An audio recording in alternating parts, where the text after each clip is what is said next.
আগের ভিডিওতেই বলেছি যে আমার দাদার বিয়ের দিন হোলি ছিল। তো এখানে সবাই রং মাখামাখি করছিল। আর তারপরে এখানে এসে আমি চলে এলাম, কিছু রিচুয়ালস হচ্ছিলো সেগুলো দেখার জন্য।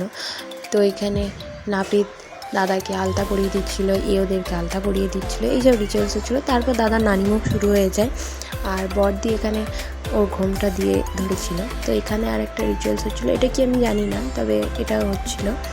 তো তারপর এখানে সিল পাতার একটা রিচুয়ালস হয়, যেখানে জামাইবাবু সিল পাতবে এবং শালিরা জামাইবাবুকে মারবে। তো জামাইবাবু তো কিছুতেই সিল পাততে চাইছিল না, কারণ আমি আর দিদি দাঁড়িয়েছিলাম জামাইবাবুকে মারার জন্য। দেন শেষ পর্যন্ত আমরা মেরেও ছিলাম। তো তারপরে এখানে দাদার সুতো ঘোরানো হয়, এটা গায়ে হলুদেরই একটা রিচুয়ালস। তো এই সুতোটা আবার পরে দাদার হাতে বেঁধেও দেওয়া হবে, সেটাও তোমাদেরকে দেখাবো।